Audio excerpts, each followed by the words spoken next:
В показанной игровой вставке я постарался передать ощущение человека, страдающего ПТСР, когда его накрывают приступы. К сожалению, сейчас это заболевание может появиться довольно у многих людей. Данное расстройство может быть и у обычных гражданских людей, никогда не знавших войну. Однако чаще всего ПТСР, или как его называют в англоязычном мире, PTSD, встречается у военных или людей, участвовавших или находившихся в зоне боевых действий. Так что же такое ПТСР? Почему его называют чумой 21 века? Что делать, если у вас или ваших близких есть симптомы, похожие на ПТСР? Вы на канале Эхо Войны, а я ее голос, Ник Рай. И сегодня мы разберемся с психическим расстройством, которое как никогда, к сожалению, актуально на сегодняшний день.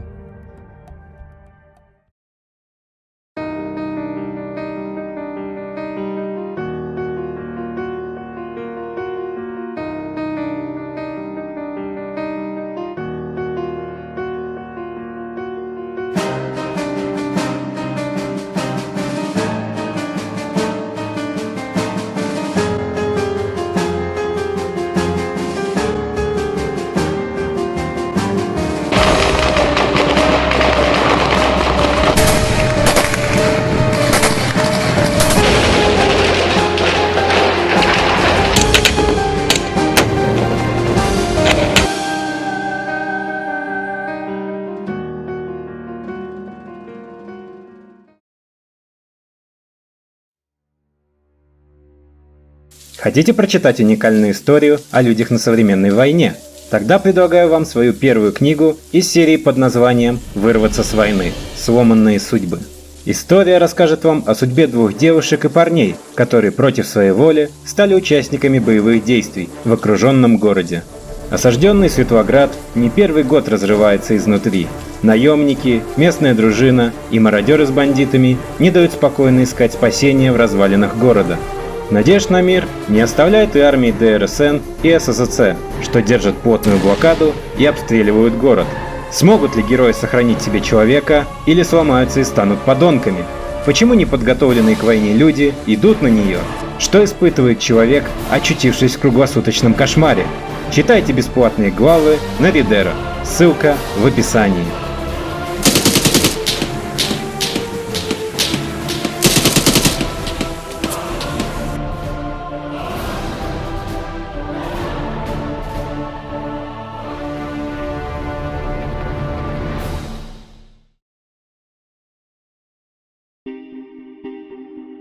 Прежде всего отмечу, что я не являюсь психологом, психотерапевтом или каким-либо иным человеком с медицинским образованием. Я лишь собрал доступную в интернете информацию и выводы психологов, психотерапевтов и других людей, работавших с этим расстройством. Но перейдем к сути.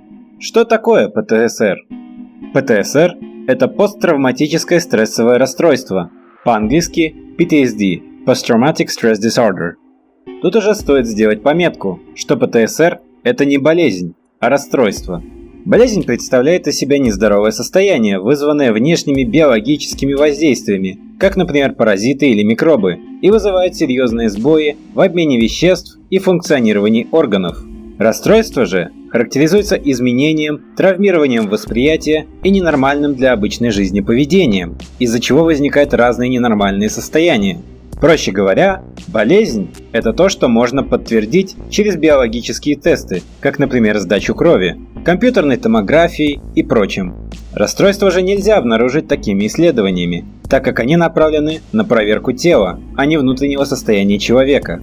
Также стоит сделать пометку, что некоторые травмы тела, как, например, черепно-мозговая травма, могут катализировать или стать причиной психического заболевания, однако не гарантируют этого.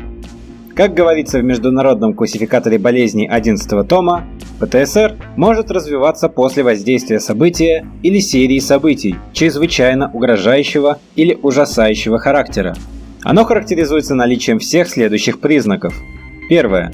Повторное переживание в настоящем времени травмирующего события или нескольких событий в форме ярких навязчивых воспоминаний, флешбеков или кошмарных сновидений. Повторное переживание может быть представлено в одной или нескольких сенсорных модальностях и обычно сопровождается сильными или всецело охватывающими эмоциями, в частности, такими как страх или ужас, и выраженными физическими, телесными ощущениями. Второе. Избегание мыслей и воспоминаний о событии или событиях, или избегание деятельности ситуаций или людей, напоминающих о событии или событиях, случившихся с человеком. И третье. Постоянное чувство текущей повышенной угрозы, на что, например, может указывать сверхнастороженность или повышенная реакция вздрагивания на такие раздражители, как внезапные громкие звуки. Симптомы сохраняются, по крайней мере, в течение нескольких недель и вызывают значительные нарушения в личной, семейной, социальной, учебной, профессиональной или других важных сферах функционирования. А приходим? Обойдемся без подогрева.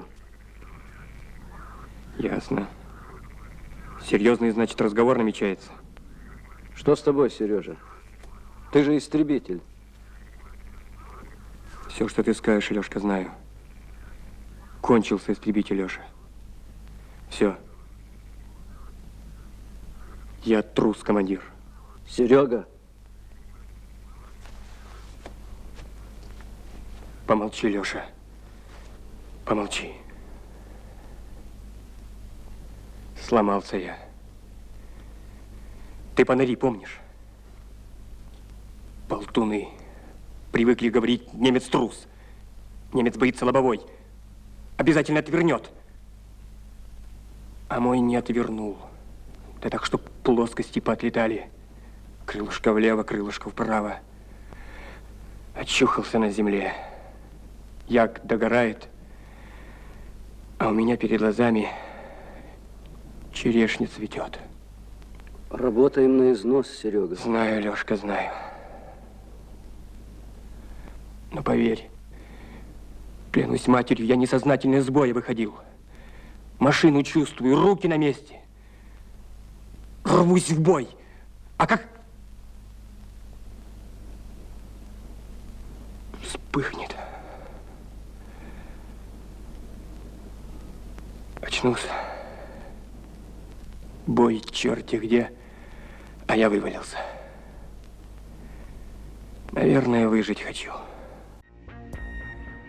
Также отметим, что есть и следующая стадия – осложненная ПТСР. Согласно МКБ-11, оно может возникать вследствие пытки, рабства, кампании геноцида, длительного насилия в семье, повторного сексуального или физического насилия в детстве. Его проявления следующие. Первое. Проблема в регуляции аффекта. Второе. Связанные со стрессовым воздействием, стойкие представления о себе как об униженном, раздавленном или никчемном, сопровождающиеся чувством стыда, вины или провала. И третье.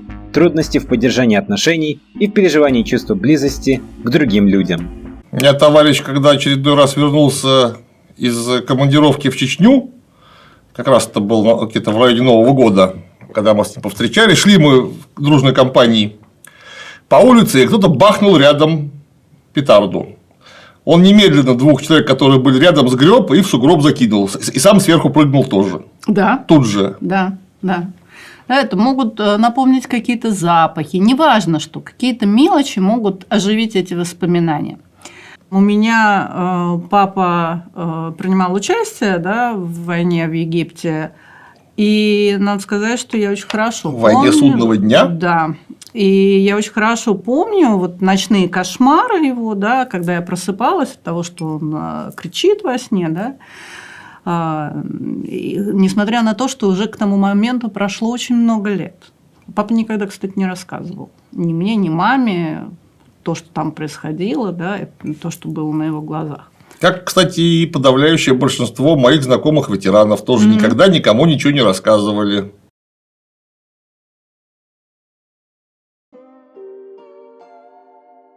Похожие на ПТСР расстройства упоминали еще в античности.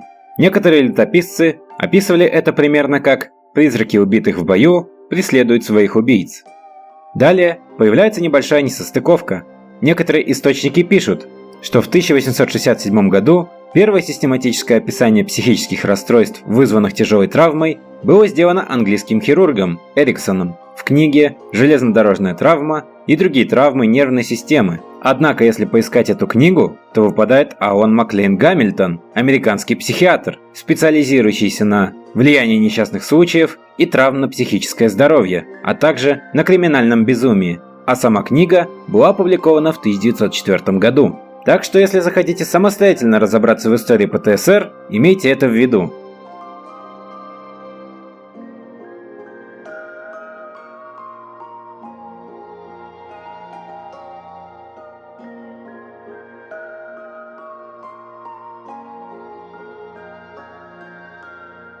Однако нам точно известно, что в 1889 году Германом Оппенгеймом был введен термин «травматический невроз» для диагностики психических расстройств у участников боевых действий, причины которых он усматривал в органических нарушениях головного мозга, вызванных как физическими, так и психологическими факторами.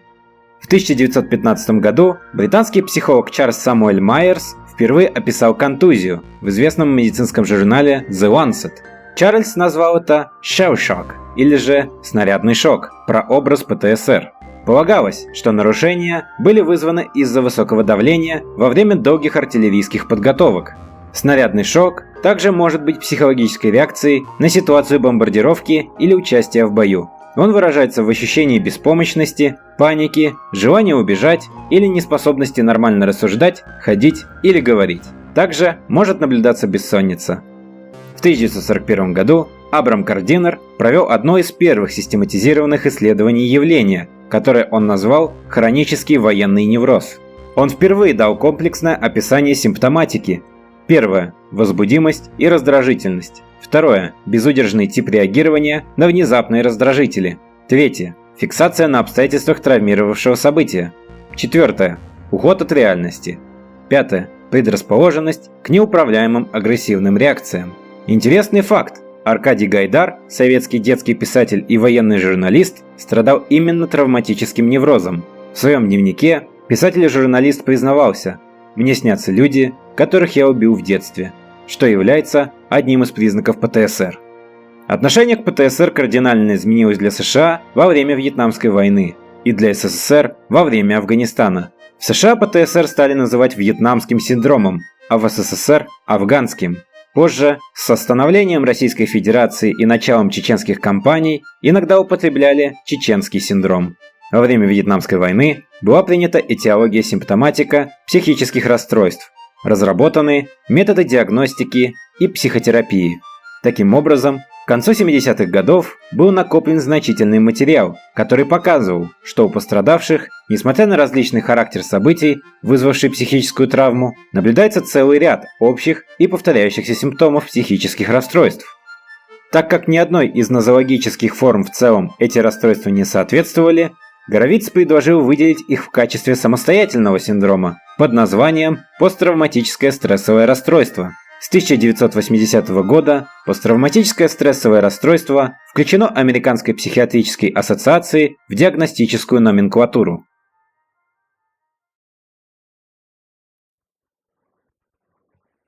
Сейчас я попробую обобщить советы из брошюры ПТСР лекции врачей и психиатров и немного вставлю личного опыта общения с ветеранами, что воевали в разных местах и годах с разным противником. Специально для вас, мои дорогие телезрители, я оставлю брошюру о ПТСР, чтобы у вас перед глазами была инструкция, если вдруг, не дай бог, у вас, ваших друзей, родных или знакомых будет наблюдаться что-то похожее на ПТСР. Хоть моя речь и будет звучать убедительно, но помните самое главное. Если вы чувствуете себя тяжело, не в своей тарелке, и мир вокруг вас такой, что вам приходится держать круговую оборону круглые сутки, обратитесь к психологу или психотерапевту. Не медлите с этим. Психотерапевт называется так не потому, что он лечит психов, а потому, что он лечит психические расстройства не только словом, но и лекарством, в отличие от психолога, который просто помогает разобраться в тех или иных затруднительных жизненных дилеммах. Но перейдем к советам. В первую очередь, старайтесь не провоцировать человека и не расспрашивать его о том, что с ним было. Это самое главное. Почему? Во-первых, человек вам не расскажет, что с ним было, потому что его травмирующее событие – это его личное, можно сказать, интимное. Вы его не поймете, и своим непониманием только разозлите его и спровоцируете вспышку агрессии. Там разобрались, позвонили начальнику госпиталя, и Дмитрия начали лечить. По словам врачей, ему нужна помощь психолога. Давно уже привык. Уже никаких сантиментов даже поэтому не возникает. Погиб парень. Посидели, помянули. Не забываем, конечно. Но уже как-то ни дрожи, ничего уже. И ни кровь не пугает, и ни внутренности, валяющиеся по земле. Уже, в принципе, можно сказать, психика уже двинутая. Бывшие военные, работники центра спрашивали его, как там в Чечне. Генерал-майор в отставке Владимир Степанов был поражен его ответом. Я увидел, как человек при моем вопросе моментально обозлился, замкнулся и потом назвал это все вселенским дурдомом, что там творится. Такой человек может рассказать только людям, которые испытывали что-то похожее. Например, другим ветеранам. Но если вдруг у вас есть знакомый ветеран, то не стоит его приглашать, чтобы он разузнал все, что было у человека с ПТСР. Можете попросить поддержать его, но уж точно не вынимать всю подноготную. Для примера, хочу привести историю со знакомым моего отца. Когда мне надо было уходить в армию, он следил за тем, чтобы со мной все было в порядке, до того, как меня заберут на распределительный пункт. Друг отца еще в советское время служил в спецназе ГРУ, а в первую чеченскую ему пришлось штурмовать Грозный. Тогда, готовясь уйти в армию, я спросил у друга отца, как там было в первой чеченской. Легкая улыбка сползла с лица друга отца. Глаза его посмотрели куда-то под ноги и будто потяжелели. Все, что он сказал, это негромкое слово «тяжело». Вам может показаться, что я преувеличиваю, однако этот человек стоял сбоку, в полуметре от меня. И пока я ждал ответа, я внимательно следил за ним, так как мне было важно услышать ответ человека, который видел этот кошмар своими глазами. Но это лирическое отступление. А сейчас самое главное для тех, кто думает обращаться к специалисту или нет, или может быть оно само пройдет. Вот вам мой ответ. Обратитесь к специалисту. Лучше всего к психотерапевту. Не ждите, что это все пройдет само, каким бы сильным вы не были. Ведь если вы ломаете ногу и из нее наружу торчат кости, вы не прикладываете подорожник? То же самое и здесь. Это не просто тоска или грусть. Это расстройство, которое, как и депрессия, уносит за собой в могилу тысячи человек. Не ждите, когда оно доведет вас до края пропасти. Помогая себе, вы не только делаете для себя дорогу в светлое будущее, но и спасаете своих родных, близких и друзей от тяжелой горя утраты. Что делать людям, начавшим лечение? Не ждите, что все решится за пару недель или даже месяцев. Да, возможно, в каких-то случаях действительно за полгода человек полностью оправляется и справляется с ПТСР, но нередко борьба ведется год или даже годы. Однако цена этой борьбы – ваше светлое будущее в мирном обществе. Если у вас есть родные, то постарайтесь не огораживать их от себя. им тоже тяжело, так как они не понимают вас. Для них ваше состояние – это словно говорить жестами с человеком из страны, чей язык непонятен. Не сильтесь рассказать родным о том, что с вами было, если вы не хотите, однако и не отталкивайте их от себя. Попробуйте научиться принимать помощь от людей, которые не имеют опыт жизни, что есть у вас. А родным, знакомым и друзьям человека, что лечится от ПТСР, я могу лишь пожелать терпения и сил. Да, вам будет нелегко. Человек может показаться вам агрессивным, замкнутым, не таким, какой он был до этого, и это нормально. Не старайтесь вернуть его в то состояние, каким вы его помните, это никогда не случится. Ведь когда ваши родственники говорят, каким вы были миленьким, когда были маленькими, это не означает, что они сейчас дадут вам в рот соску и будут нянчиться как с грудным. Опыт человека вы не выкинете, как бы сильно вам не хотелось. С этим надо учиться жить, и поэтому быть терпеливым и понимающим. Видя это, человек, лечащийся от ПТСР, может быть не таким зажатым, не держать круговую оборону, а увидеть вас человека, который старается помочь. Если вдруг человек с ПТСР заговорил о том, чтобы свести счеты с жизнью, даже в шутку, запомните, он не шутит, он говорит серьезно, даже если улыбается. Опишите то, как вам будет тяжело без человека, как всем будет грустно и тоскливо без него, так как он вам всем нужен, или именно вам. Но делайте это осторожно, как бы вскользь. Не кричите на него, не впадайте в истерику. Спокойным голосом расскажите ему, что чувствуете. Ведь если вы рядом с этим человеком, значит вам на него не все равно. В конце можно добавить, что если бы я думал о том, чтобы закончить все, то я бы позвонил в службу психологической поддержки. Вдруг они скажут что-то, о чем я до этого не задумывался. Таким образом, вы даете человеку право на маневр. Он может вас послушать, а может позвонить по телефону доверия вашей страны или города и анонимно пообщаться с представителем психологической поддержки. Это даст человеку возможность выбрать, что уже немаловажно. Впрочем, как я упомянул ранее, я не медицинский специалист и стараюсь обобщить советы и руководство относительно ПТСР. Если вам нужны инструкции от специалистов, брошюра оставлена в описании.